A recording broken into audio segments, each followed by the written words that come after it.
got my ottoman over here. I got my feet propped up. Are your Having a people about good to bring you your grapes and feed you your grapes? yes. Hey,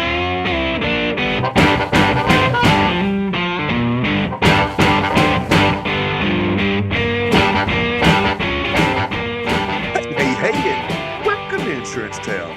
I'm the mayor, Heath Sheeran, and the host of this podcast. Ladies and gentlemen, I'm pumped you're here today because I got my friend Erik Garcia here today, hanging out with us today. And we're going to be talking about some really cool stuff. But before we do, I want to talk to you about my good friends over at Smart Choice. Smart Choice is an agency network of over 10,000 independent agencies and more than 120 carriers. And all combined, they represent 11 billion with a B in written premiums. It's unreal.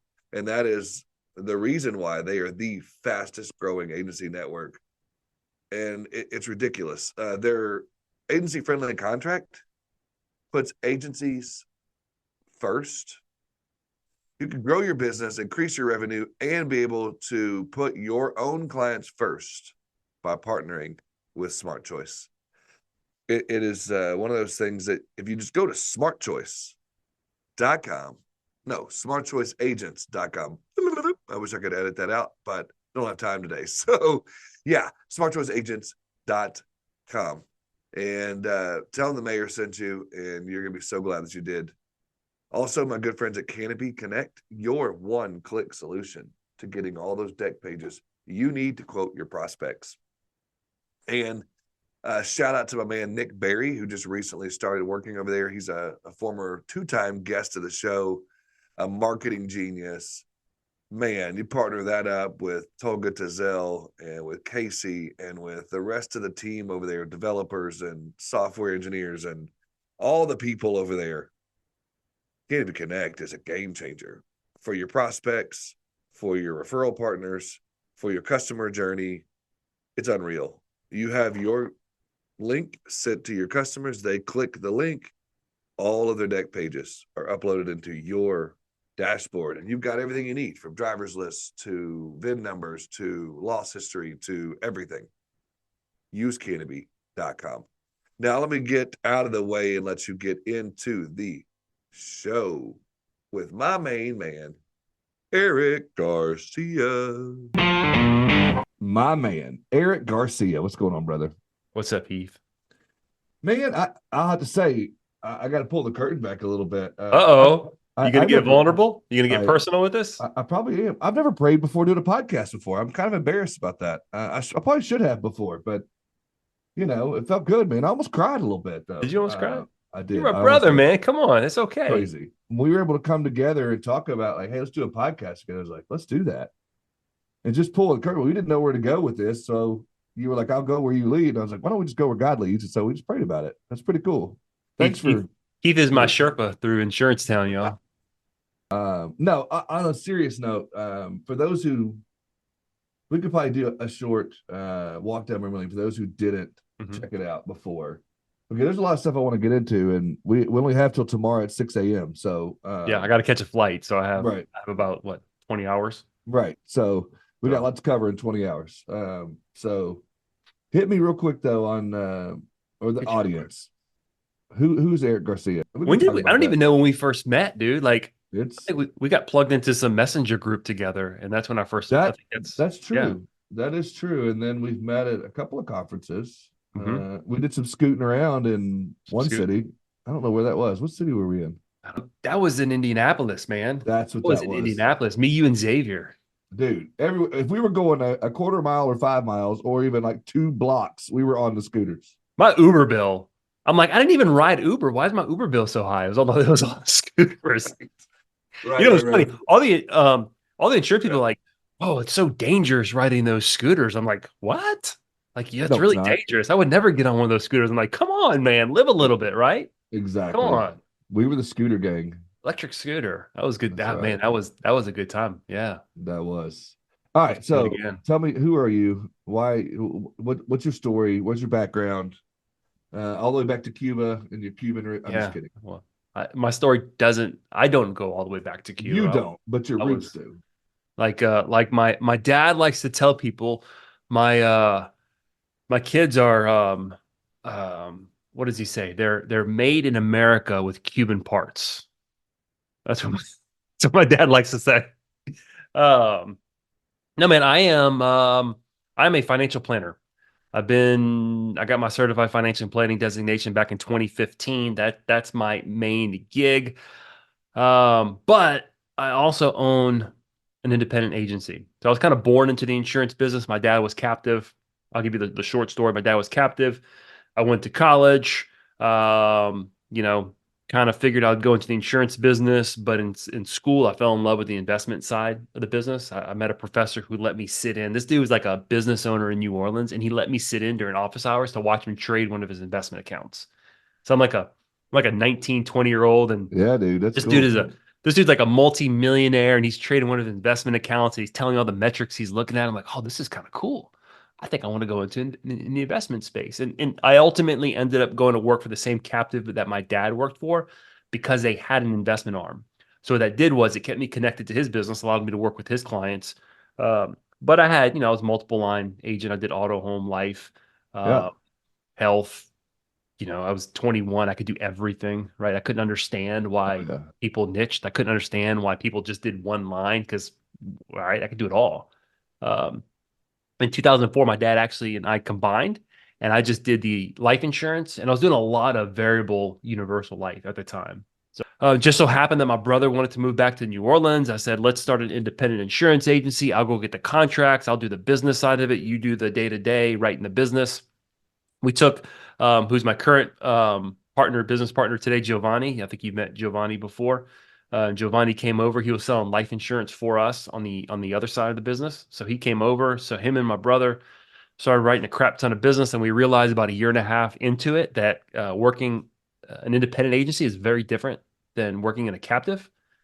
And that's what launched me into really the circles where you and I eventually met, because I realized, man, I need to shortcut my learning curve really fast. I need to meet some people who are doing some really cool stuff so I can manage this Yeah. business that we launched. And one thing led to another. Um, and here we are. But I would say, 90% of my time, if not more, is on the financial planning side, investment management side. The rest is managing, strategizing, um, on the insurance stuff. Yeah, the group that we were put into was a podcasting group. And so Mhm. you've had a couple of podcasts. Where'd you start in the Did. podcasting? You started off with one with a marriage counselor, right? I did. So, dude, I was in Vegas for one of Jason Cass's brain shares, and Yeah. um, and some guys were talking about doing videos, and they're like, when we started doing videos, it just felt right. We really didn't have any direction. It just felt right. We enjoyed it. It was a passion. I'm like, oh, Yeah. man, that kind of gave me the freedom to say, hey, you know what? Um, rather than measuring everything, is this going to be successful or not? I just want to do something that I enjoy. And like podcasting seemed like something I wanted to do, and just talk Yeah. about stuff, have meaningful conversations with people. But I never pulled the trigger. Then a colleague of mine came to me. This was probably in 2016, maybe 2017, somewhere around there. And he said, hey, look, I can get some marketing dollars. I came across this company that does podcasting in the for financial advisors. It's X amount of dollars. I can get you marketing dollars. You just have to match it. And they'll do everything from production to they'll even co-host with you. So I did that. And my initial co-host was a guy named John Jag Gay. It turns out this dude was a DJ in New Orleans for one of the radio stations that I With a used to name listen like to. Jag, that's a great name. Yeah, yeah, yeah. He's in Detroit now. So he was my co-host, and we did 9 episodes together. 9 months. We worked 9 months together. I mean, I had an absolute blast. And I had one guest that came on, I think 2 or 3 times, and it was my buddy, Dr. Matt. He was a family therapist, couples counselor. And Yeah. Matt and I would talk about the intersection of money in relationships. So we're like, dude, let's launch our own podcast. So we launched Building Us, Invest in Your Relationship. So I did 9 episodes on my own.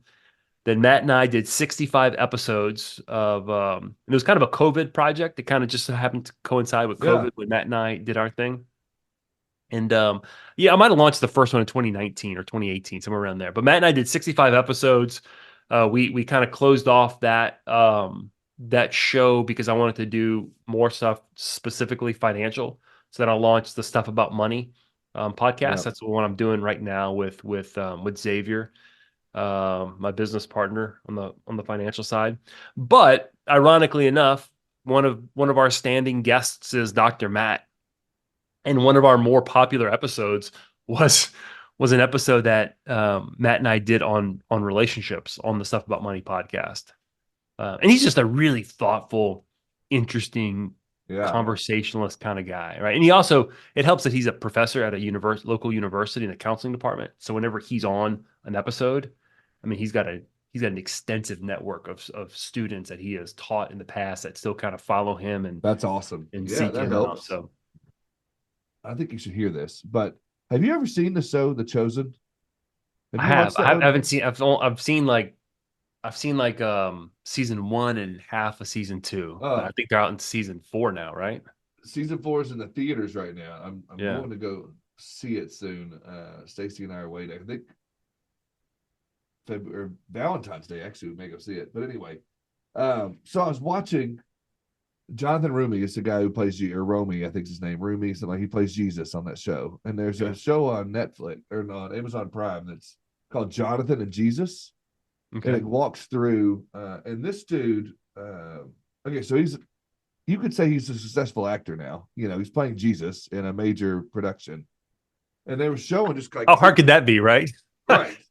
Those are easy shoes to fill. He didn't wear shoes. He talks about Come on. Talks about that. Yeah. That was funny. Sorry. That's good. Come on. Can we sit in that for a second? That dad joke. Can we just sit on it? Easy shoes to fill. He didn't. Come on. That was. I'm sorry. I'll have to rewind and edit that to where. Oh, don't edit it, man. That was really good, Eric. All right. I'll plug that in there. Okay. I was on a roll and you with dad joke. I wasn't ready for it. I just wasn't ready for it. My bad. All right. So what fascinated me about this, I'm only on episode 2, but it's this whole thing following him as playing Jesus and what impact it's had on him. And he's a Catholic guy. I didn't know this. So it shows him still to this day, after fairly successful actor now, he is still working as an apartment manager in California. Where he goes and he still cleans the apartments and fixes stuff and changes light bulbs for old ladies. And, you know, he's still maintaining the grounds in this rundown apartment complex, which I thought was pretty cool to see. Why do you find that interesting? I'm curious. And you made the joke before we even started, like, is your people bringing your water and coffee? You know, and it was a joke. I knew you were joking, but like, there's a lot of truth to some of that, and that people get to a certain place where you know, my wife and I were joking. She's in the insurance business as well. Eric's had the privilege of meeting her, and she makes the joke, I wish I had a personal assistant. You know, and people have that. You know, like I'm sure some of our buddies on that text thread that we have their own personal assistants, and they have people that do things for them. And here's the dude that's playing Jesus. It's still serving people when he's making. Here's what I would say. Here's what I would say about that. I don't have no problem with personal assistants. I mean, I have people I delegate stuff to all day long. Yeah, I'm not saying anything wrong with it. Here's what's important. Important. We sometimes will rank certain tasks based off of importance, right? Like this is in our agencies. Think about it in your agency. Well, I don't want to answer the phone because I don't have time to answer the phone. It's a disruption and I've got work to do. I would say, well, gosh, if you're selling, you want to answer the phone, and any opportunity to be client facing with someone's probably a good time for you to answer the phone. Well, how do you manage that? Like there's certain things that you want to say, like, okay, what's important to me? I don't want to delegate those things. So being connected to people is important. Then yeah, keep changing their light bulbs and taking out their trash. Yeah, no, I agree with you. And I think there's just something to, you know, that attitude of still serving in your agency and serving your, serving in your day-to-day life. And so for me, that just hit me, in an interesting way. And then when you had already been talking to me about this podcast and, talking about giving and whatnot, and I've been listening to these episodes of you and Billy and Xavier and just some of the conversations you guys have had. It's just been a life-altering moment for me to think about my own life. I don't own context. I don't know if we introduced that podcast series yet. You're talking about it. My bad. Okay, so go ahead if you want. That's a perfect segue for you to set that up. So then you Yeah. talked about it earlier because you talked about your podcast. So you've got this podcast, stuff about money they didn't tell you in school or teach you in school, right? Teaching school. Yeah. Great podcast for those that are like me that either you zoned out in high school, you didn't pay attention to the stuff they No, taught they didn't you, teach you. You could have zoned out. You didn't miss or they anything. just didn't teach you at all. Yeah.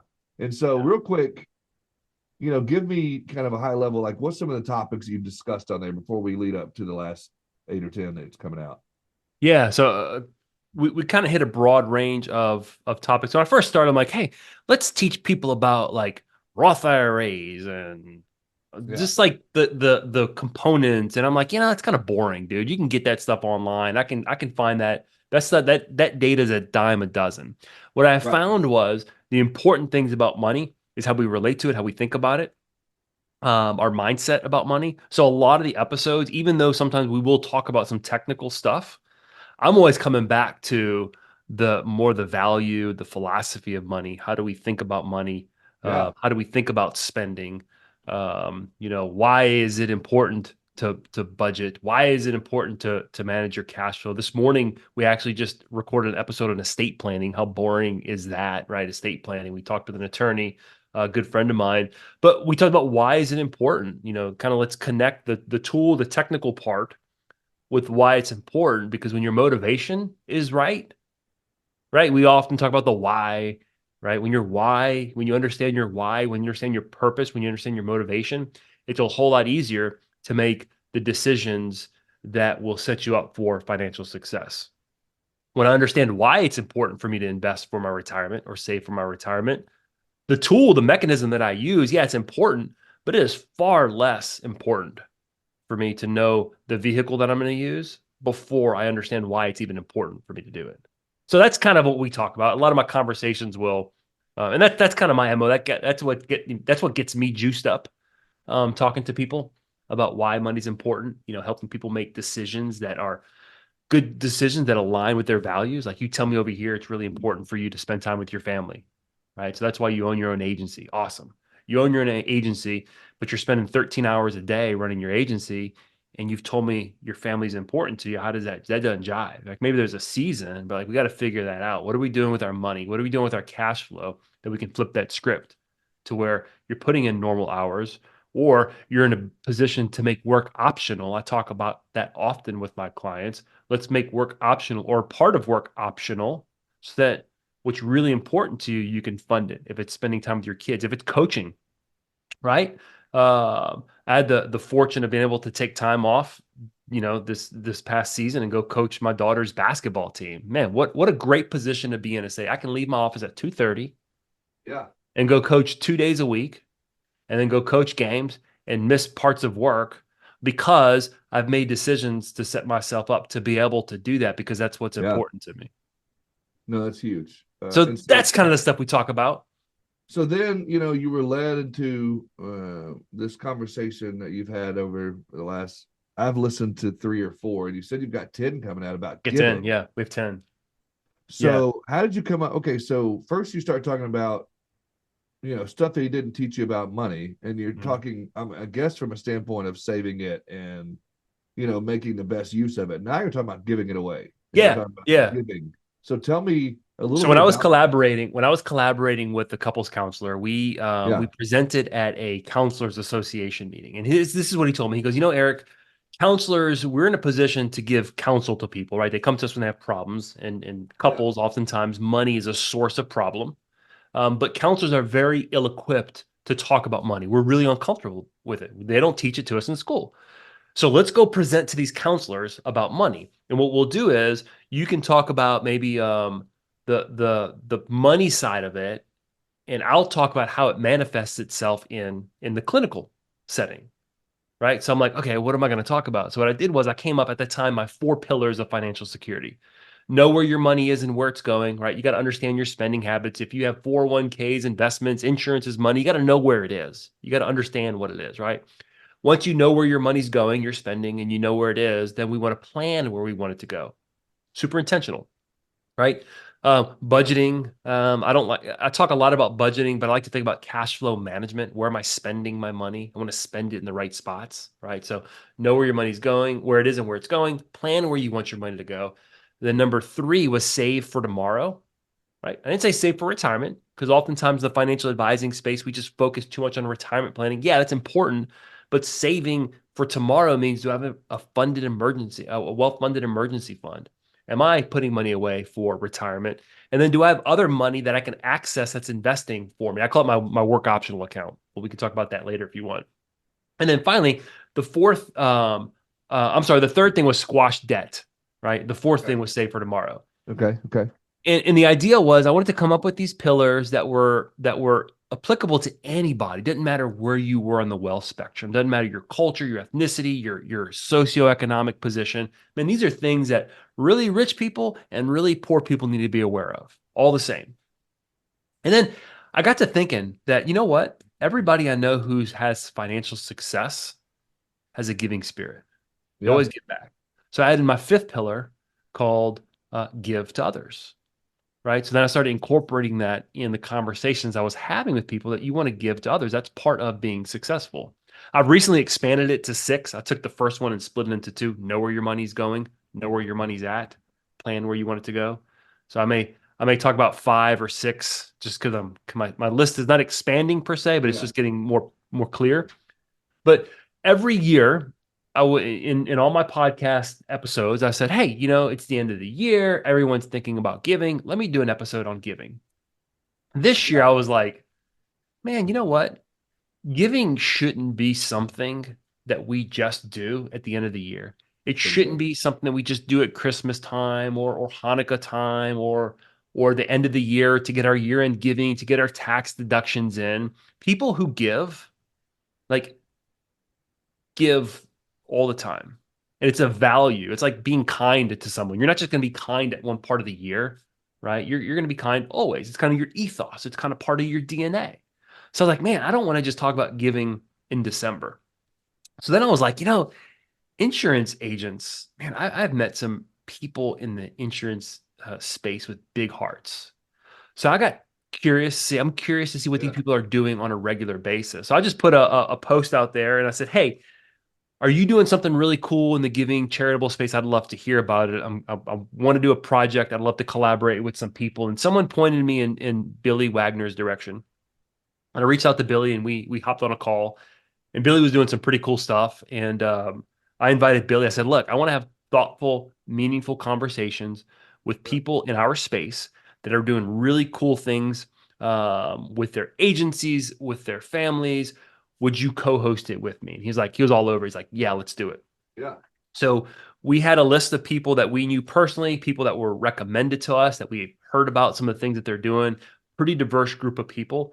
And we have, most of them are under 12 minutes long, conversations 12 minutes long. And it's something, it's simple as, hey, Heath, where did you get your giving spirit from? Hey, Heath, what are some your main passions that you're involved in? Heath, what are some things that you've learned through your giving process? And then finally, and this was the main goal, this is what I want to accomplish, is I want to engage people who have giving hearts but haven't necessarily taken the step to engage their community, their places of worship, wherever. They really haven't quite, or they've kind of gotten lazy, right? We do that happens to me. I was inspired throughout this project, but I wanted to engage people and encourage people to hop back into the giving game. Like, don't just say it's a value, show it's a value.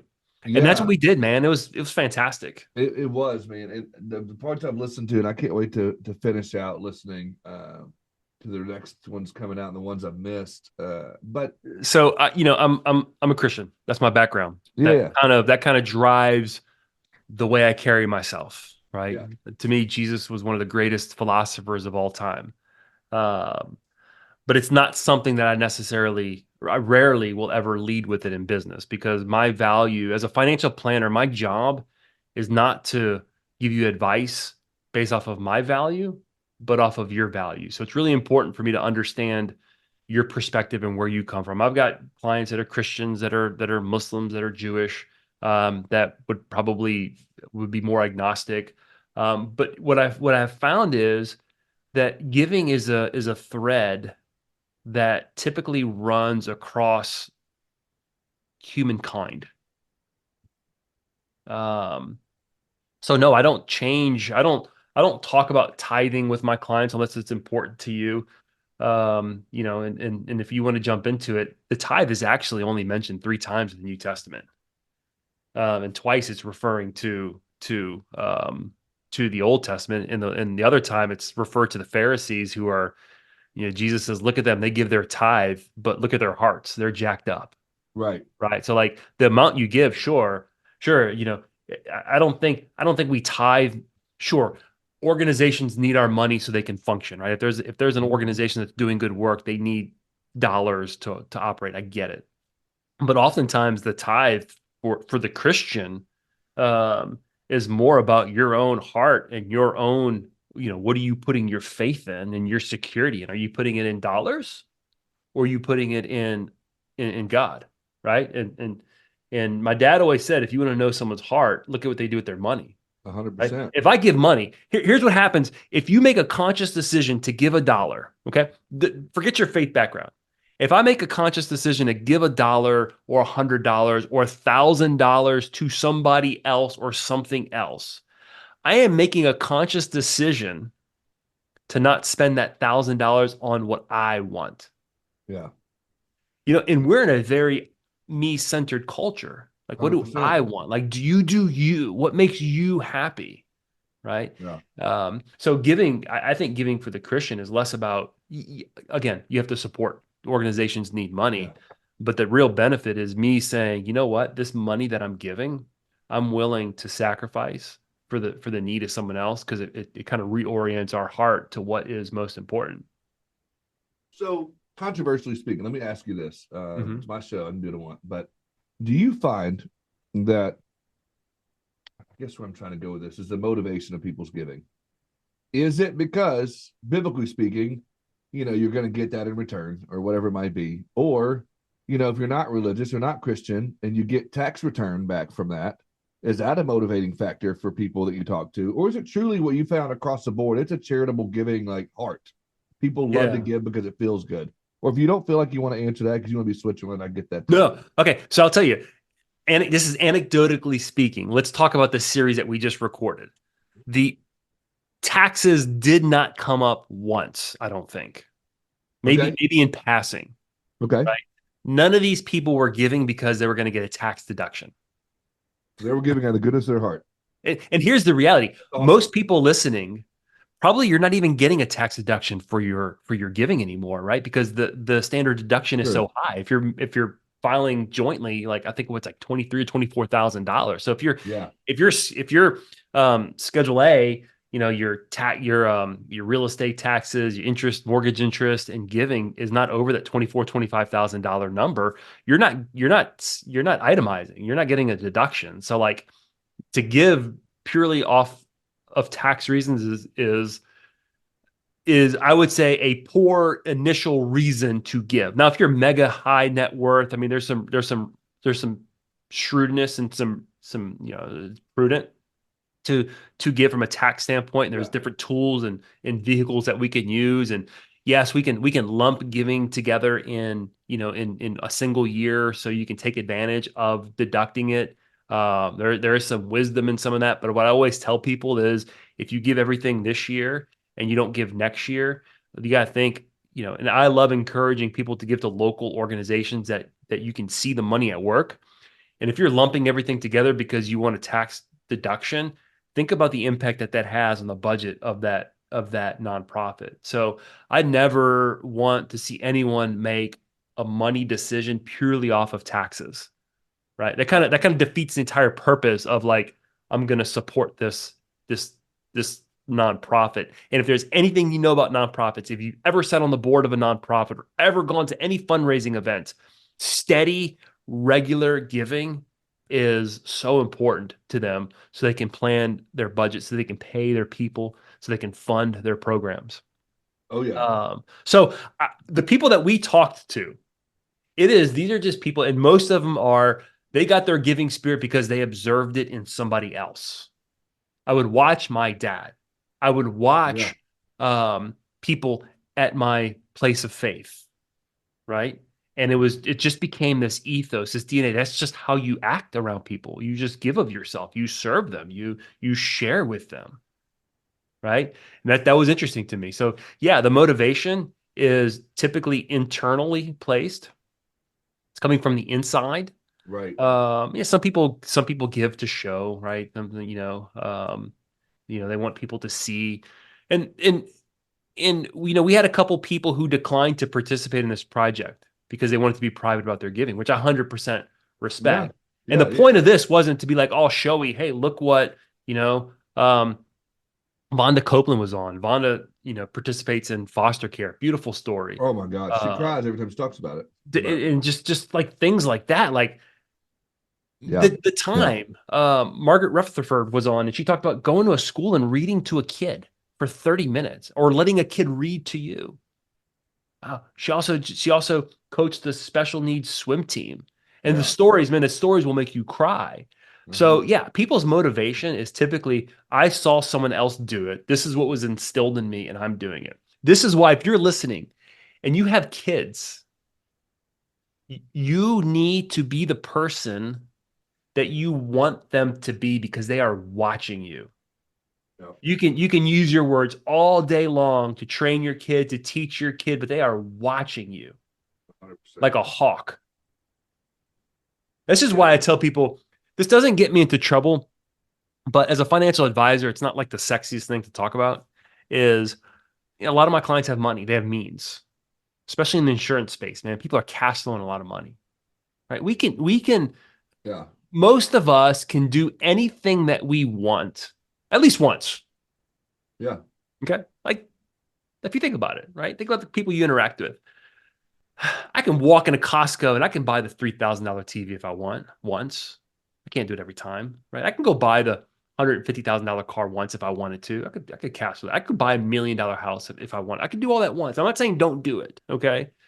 But Right. especially if we have kids, and this kind of goes back to this idea of giving. I think there's something that helps the human soul flourish when we deny ourselves things. It's almost like, I love to garden, Yeah. and it's getting close to the time of year where I have to go and prune a bunch of my trees, right? Like I'm cutting off stuff. I'm cutting off stuff that could potentially will grow. It'll grow fruit, but by the process of pruning, the tree actually becomes stronger. It's actually going to fruit more. So I do think that there's something really important about us exhibiting self-control. And remember, be who you want your kids to be. Do you want your kid to indulge in anything that they see with their money? No, you don't. Of course not. We tell our kids all the time, no, we can't do that. We lie to them. No, we can't afford that. Right. But Right. the reality is we don't want them to be spoiled. But 100%. yet Yeah. we do that for ourselves. So the process of denying ourselves certain things is, I think it helps us flourish as humans. It helps us become more aware of the needs of others. Right. And I think that's huge. No, I As completely humans. agree. And giving does that by saying no. Again, go back to this example of, if I give $1,000 to someone, I'm telling myself no to something that I want. And I think it's a powerful thing. And as humans, I think we flourish. And I think it cuts across faiths. No, Yeah. I will say again, my background is Christianity, and I will say that Jesus's teachings are probably, and this is, I don't think this is necessarily controversial. I think Jesus's teachings, especially the Sermon on the Mount, might be some of the most highest moral, ethical teachings in the ancient world, even today. Yeah. And I think that actually has shaped a lot of people's giving in America. That's certainly, I don't necessarily think everyone is a Christian or comes from that background, but I think that thinking, people give, and I think that has been an influence, just kind of as kind of the environment that we live in our cities, and the people we interact with and the institutions that we interact with have been influenced by some of that. But that, again, that's not a Christian thing. I had Mohammed on my show, Mohammed Moment, and Mohammed's not a Christian. And Mohammed's story is unbelievable. He's talking about like organization that he funds, like they're literally going into towns and places in the world that nobody will go to give humanitarian aid. Like we're talking about like Middle Eastern countries that have been ravaged that like his organization is going to serve and to love on these people and meet their really Unreal. their It's really unreal. real physical needs. We're in a mid-roll ad, and I want to talk to my friends over at Manscaped.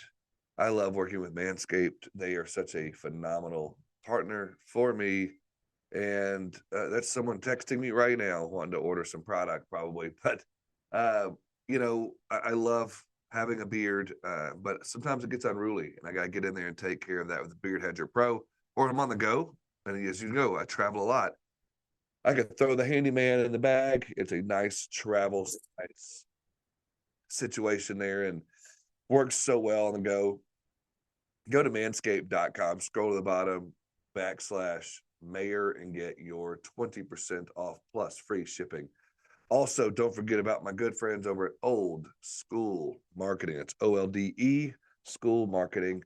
Rusty and his team over there do a great job of taking care of your marketing needs in an old school way. They found a way to make old school in a new way with direct mailers using a handwritten method and a drip method to make it new school. You don't want to miss this opportunity to work with them.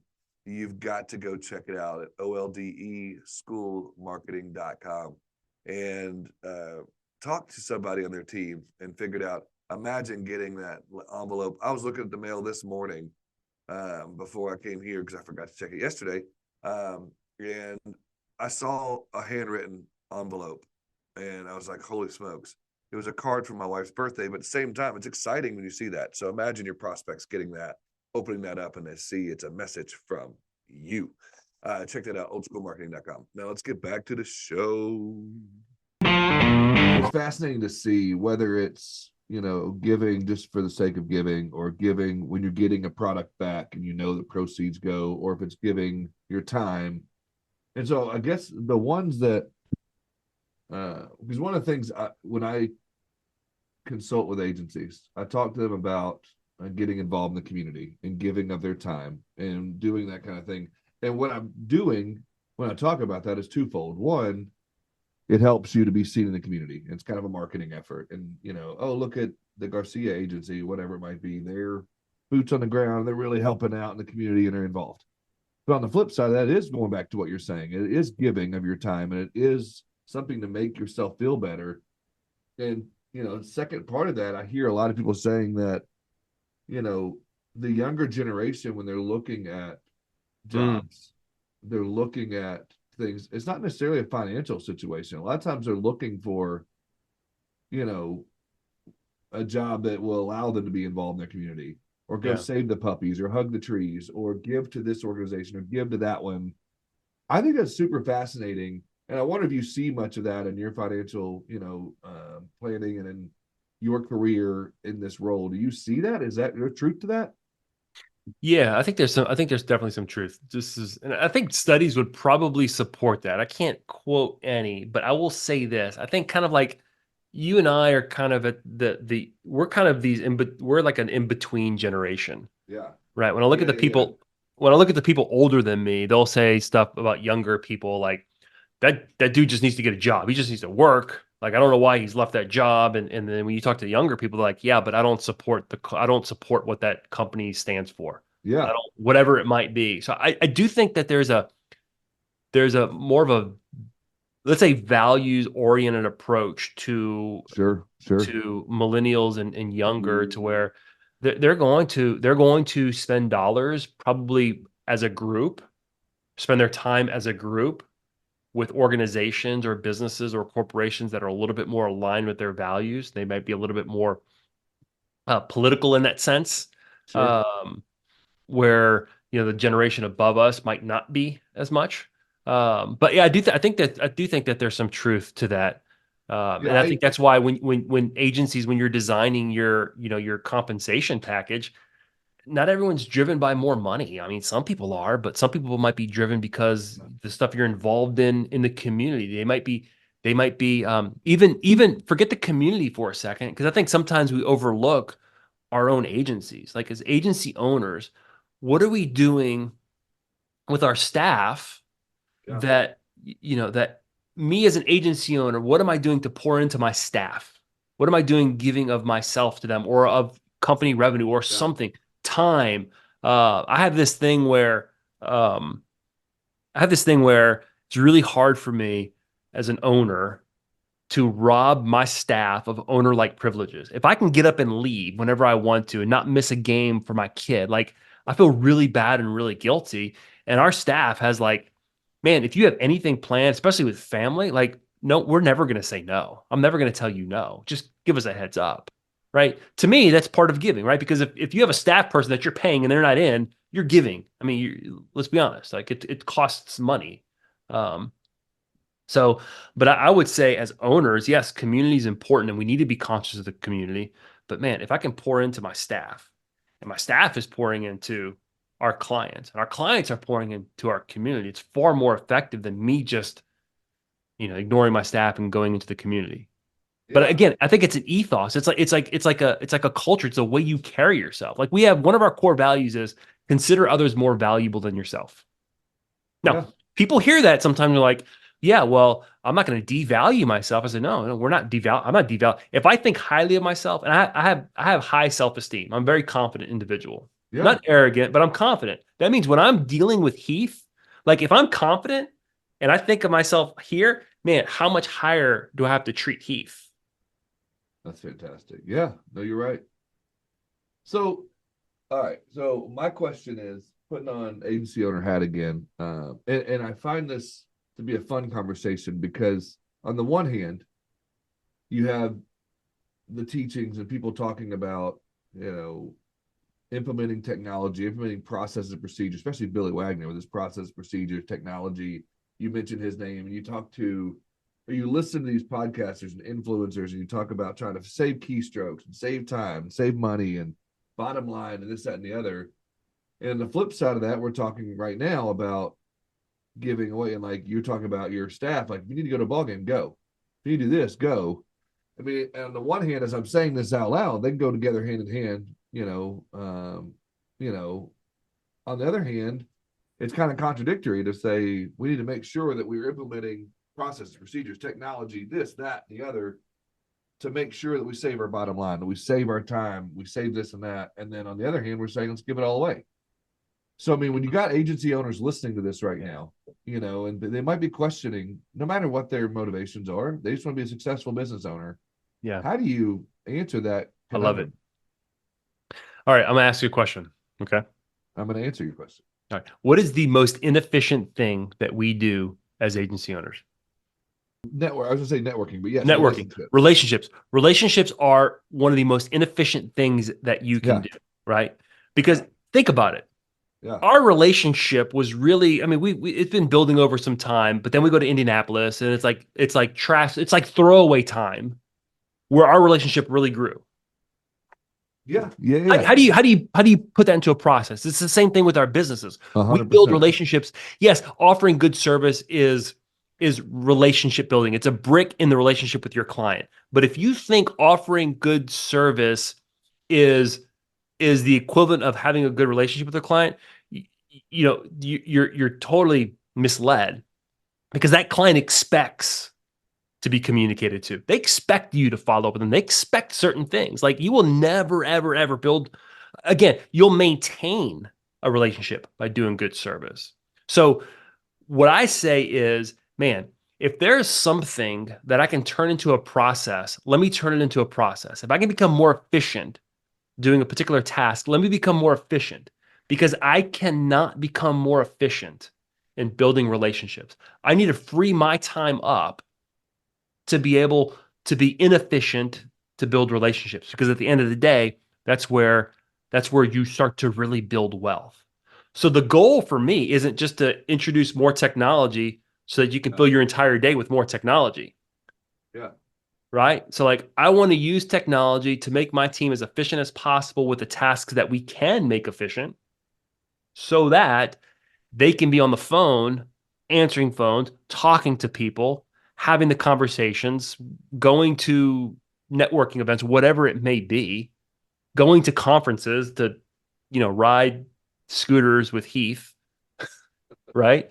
Creating memories, creating Yeah. experiences. That's where relationships are built. Relationships are built when you spend time typically at some high emotional or low emotional, either peak or valley, right? If you think back about the relationships that you had with people and you think about the stories that you're going to tell, there were peaks or there were valleys, right? You met someone or they met you at a really low point and you shared an experience together and it impacted you. You had a really fun experience with somebody and it impacted you, right? Sometimes the plateaus, the everyday, you got to do them well, but you can't process relationships. You can't. You can't systematize them, right? And if you think about it just from a survival standpoint, man, I need money to eat, and I need money to live, and if I've got that, then I'm good. Yeah. And someone challenged that and said, "Wait, that's crap." Right? Like I'm happier if I have $1 million a year in income than if I only have $70,000 a year in income. And one of the researchers said, yeah, you're right, but here's where you're wrong. Okay. It's not that you have $1 million that makes you happier. What we have found was the people who make a lot of money, the ones that are happier, are the ones that give away more money, that they do things for other people. They spend money on other people. Those are the ones who are the happiest, which is interesting, right? Because you think, oh, more money, the happier I am because I can buy cooler stuff. I can have nicer trips. I can buy more expensive steaks. Yeah. But the reality is it's no, you're happier when you spend money on like go on an expensive trip, but bring your friends with you. Pay for them, right? It's fascinating you say that. So it's funny, the drafts that I do, you and I did one the last show. The drafts that I do, I've bled into my personal life now, and my kids love them. They think they're funny. And I had a daddy-daughter date last night with my two girls, and we went to a little restaurant here in town, and we were doing drafts.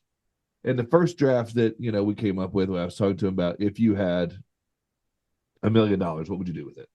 And to hear the girls, my 13-year-old daughter, she was like, first thing I would do is I would give to charity. She loves dogs, and so she was like, I would give to this such and such veterinarian clinic, blah blah blah, and it would be awesome. I was like, that's cool. And then she was like, then I would give such and such to this. And then she would buy this and this for herself, whatever it was. My youngest, 10 years old, she was like, first thing I would do is I would give it to the church, and then I would give it to this, and then I would give it to that. I was like, all right, cool. And then a couple of rounds later, a couple of drafts later, we came back around. I was like, okay, what if it was an unlimited amount of money? And when I went that route of an unlimited amount, the first thing they said was I'd buy a mansion, I'd buy a Lamborghini, I'd buy this, I'd buy that. But when I capped it at $1 million or $2 million, the first thing they said was I want to give it away. Interesting. I found that interesting. I don't know if that's just an odd study because of my kids, or they just thought that's what I wanted to hear. But when I took away the cap, it was like, well, let me buy all this stuff for me first, and then I can give away some. But I just thought it was interesting. My daughter probably would have said the first thing she would have bought would have been Taylor Swift tickets. Right. But here's and if you have kids, and I was talking to someone, this was years ago, and we're talking about their kids giving money, and they're like, man, my kid would just want to give away all their money. And I said, let them. Like, what do you mean? I said, let them. The kid was like 5, 6, or 7, somewhere in there, like a young kid. And like, what do you mean let them? Like, they're not gonna have any money for themselves left over. I said, look, never, ever, ever stymie a charitable heart. The world, when those kids get older, the world will do a really good job of trying to convince your kid not to give money. You should encourage it. Yeah. And what you should do, if you're worried about them giving away all their money, let them give it away, and you go open an account on the side and just put some money in there for them. But never, ever, ever discourage a child from kind of expressing themselves giving. You tube of toothpaste, right? You wake up in the morning and you just big old squirt of toothpaste and it drips into the sink, right? And you're like, oh crap, and you put a little bit more, right? You know exactly what I'm talking about. Oh yeah, right? Oh yeah. Right now, we get to the end of the life of that toothpaste tube, man, and you are squeezing out every single piece of toothpaste like you got no money to buy more toothpaste. But yet you do it. Like you that tube lasts another 2 weeks because you're just super frugal. It's the same thing with money. If we limit the amount of money, right, that we have to spend, we're going to figure out a way to spend less. If we don't limit ourselves, we're going to spend it. This is why you've heard people say pay yourself first. Right? Save your money first, because if you limit, let's say you make $250,000 a year. Okay. Or let's say you and your wife both work. Yeah. and you decide we're going to save one of our incomes, 100% of it. We're going to save it. We're going to give it. We're going to save it. We're going to invest it. So we have only one of our incomes to live on. You're going to figure it out. You're going to figure it out. Yeah. And in Yeah, 10 yeah. years from now, you're going to have a crap ton of money saved. And you're going to be able to say, like, dude, I don't want to grind it out in this job anymore. Or I want to take a really nice trip with my family every year. And you're going to have the assets to do it. But if you don't make that conscious decision to say, we're going to live on one income or whatever, right? It's the big plate at the buffet or the full tube of toothpaste. You're going to misspend money. You're going to spend it on things that you may or may not value 5 years from now. You're going to ask yourself the question, geez, what am I doing with my money? Where did it all go? We ask one question of our guests on our podcast every time. What's one thing about money you know today that you wish you would have known 20 years ago? Inevitably, the two most common answers, and they're cousins. One is, I wish I would have saved more. Yeah. Or I wish I would have started investing earlier. Yep. Right? Well, the only way to save more is to spend less.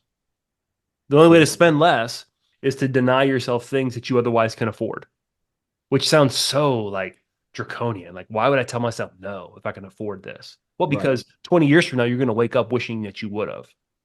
Yeah. Now, 100%. since we're talking about research, this is fun. I think it was Yale. I think it was a study from Yale. Yale said the reason why people don't save is because saving for their older version of themselves is akin to giving money away to a stranger because they can't see themselves as older.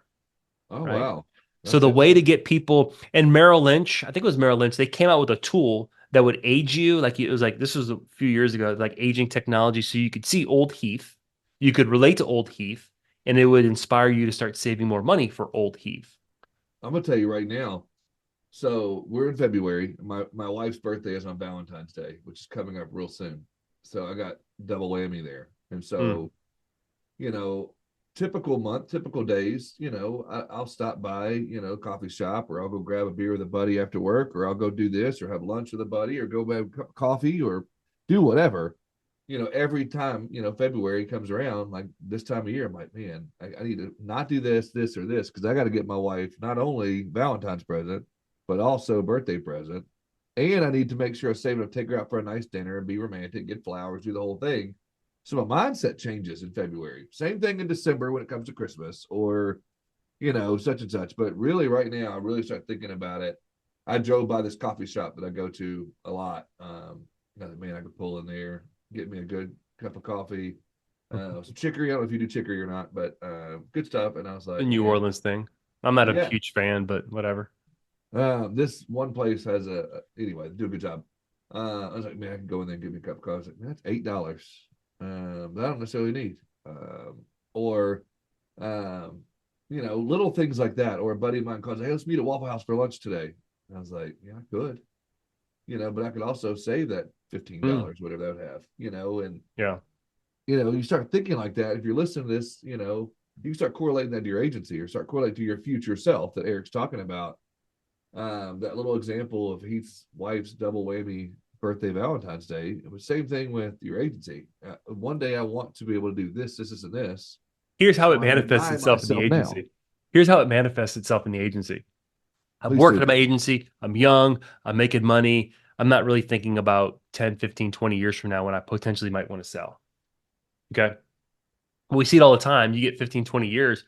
This is it can be a brutal, especially if you're coastal, Lord have mercy. It can be brutal business, right? There's things that you're doing today that you're just not going to want to do 15, 20 years from now. Yeah. So let's start preparing for that potentiality or that inevitability, right? So how do we do that? We got to start funding something else so that when it's time for me to exit my business, I just did a series with Carrie Wallace, and we talked about that. Like, you have to be financially ready to exit your business. You don't get financially ready 3 days before you sign the documents. You start getting financially ready 10 years ago. Yeah, it goes back to the old saying the kids are saying or used to. If you stay ready, you ain't got to get ready. Oh, I like that. I like that. So that goes back to this vision of, hey, what could tomorrow possibly look like? It's a really important thought exercise. What can tomorrow be? What could tomorrow look like? Now let me start preparing myself for that inevitability or that potentiality today. What decisions do I need to start making today that will prepare me for tomorrow. I talked to a lot of agency owners on this show about niches and about developing niches. And just like we talked about there, you have a specific niche in your financial practice, and that is my audience here, people I'm talking to. Yeah. And you ask them, a question, and every time I hear this, I always think about the Avengers. But what is your end game, right? Is that? Oh yeah, what's your end game? Yeah. I don't know if you're an Avengers guy, but I'm a huge Marvel guy, and so there was a Marvel Avengers Endgame. But anyway, so tell me a little bit about how you got to that. Where that came from, how you got to your niche being your competition. It's kind of an embarrassing story, actually. Oh wow, I love embarrassing stories. It's kind of it's just kind of like one of those things, like, holy crap, it's right in front of you. Like, like, where are my glasses, right? Like, if you're looking for your glasses, like, they're in your face. They're in your face, Heath. Dude, no, I connected really early on with Ryan Hanley, Jason Cass, and the mastermind. Like I told you, remember, I had to shortcut my learning curve. So I was kind of active in those groups. And at first that Jason's organization was about digital marketing, right? His DEMA, Digital Insurance Marketing Academy, or something that him and Ryan Hanley put together. Yeah. And a lot of it was finding your, how to do social and YouTube and videos and all that kind of stuff. And, eventually the conversation started about the importance of having your niche in your business. And I always thought about that in context of the insurance side, right? Like the insurance side, man, I really don't need a niche on the insurance side. We do property insurance. Rates are so stinking high. Started developing some business there. And then I was talking to a buddy of mine who his niche market is collegiate basketball coaches. And this was about 2 years ago. Yeah. And he said, I've got a group of financial planners. It's kind of a mastermind. We meet fairly regularly, and we're in text groups, and we're always bouncing ideas and business things off of each other.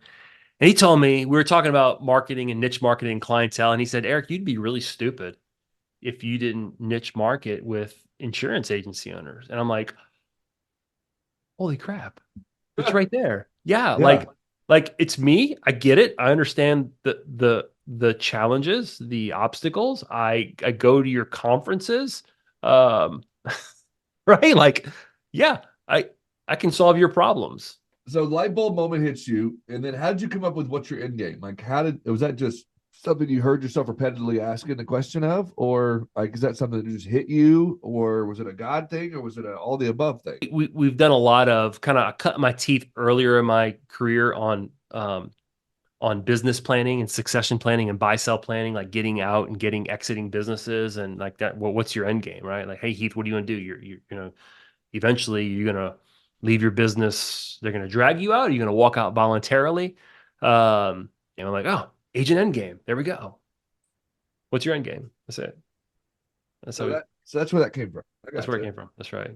So tell me a little bit, if you want to. I'd love to give you a little space here. We talked about it a little bit last time. We didn't have enough time to get too much into it, but is there anything, as you've got an audience right now of insurance agency owners and maybe potential agency owners or future agency owners, what is something that you'd like to talk to them about right now as far as developing that, if they've never thought about it? Let's say they're sitting there listening right now and I never thought about my end game. Yeah, I want to retire someday, but maybe they're like my dad. My dad's 80. He's still working to this day. And he's like, I don't want to retire. I love it too much. Maybe because he didn't save properly, or maybe he really does love it. I don't know. But what if people haven't thought about what's your end game? You bring up a really good point. Maybe they don't want to retire. Maybe their end game is to work until they're dead, and that's perfectly fine, right? And that's what's important, is that you need to determine that for yourself and don't let it be dictated to you. We're in an industry where we can make a lot of money. We can save a lot of money. We can build a lot of wealth. We can also blow a lot of money. We can blow a lot of wealth. We can find ourselves 20 years from now asking ourselves, what the hell did I do with all my money? Yeah, true. Or all of our money is tied up in illiquid assets, right? We're throwing it at different venture capital projects and taking a lot of risk, or it's all tied up into our agencies and we just can't take it out because we've gotten addicted to a high income. And to keep it going, it's really, really hard. It's really, really, really stressful. So I would say you just, part of it is sitting down and thinking through, like, what is my end game? And I believe 100%. This sounds self-serving, but I believe 100% in the value of many advisors. Right? Wisdom, counsel, the counsel. There's wisdom in the counsel of many. Yeah. I think you should surround yourself with professional people who can help you think through some of these complicated things. You're like, oh, what's so complicated about money? I save and then I have enough later on. Yeah, well, it's not necessarily about just the saving part of it. It's about what, like, some of the more fun situations I get to plan with is when you have a blank slate ahead of you. Like, Yeah. dude, you can do anything you want. What do you want to do? So I think I 100% think that every business owner, not just insurance agency owner, should sit down with a financial planner one time early in their career. If it's just one time. Now we work, the way we like to work with our clients is in an ongoing relationship because there's constant input and variable into your financial life. So we've modeled um, our contract over ongoing financial advice as opposed to a one-time financial planning. And we can do a one-time engagement for sure. But we have it to where you're paying us a monthly fee for ongoing financial advice because there's constant new input. And I don't want to be like the attorney or like the CPA that you're scared to call. I don't want that. I want that, like, I am your financial Google. I am sitting next to you. That's why I don't have a huge clientele. I don't work with the masses because it is physically impossible for me to know your situation and 300 other people's situation. I just can't do it. Right. And I think that's smart. And I think that's awesome that you figured that out. And I think for those listening to this that would like to get in touch with you and talk to you more about it, is there a good way for them to find you, or would you rather find the agency, or is there an email address? Go to agentendgame.com. Real simple. Agentsingularendgame.com. And there you can book a discovery call with me there. We have some good resources there. Agent Endgame. And guys, you're not just getting a good financial planner, but an agency owner as well. That's sat in your shoes. That kind of knows. It's been to the conferences. It's talked to the people. You're my brother, man. Like, That's right. Heath Sheeran, the mayor, man, Right. Sherpa Heath. All right, brother.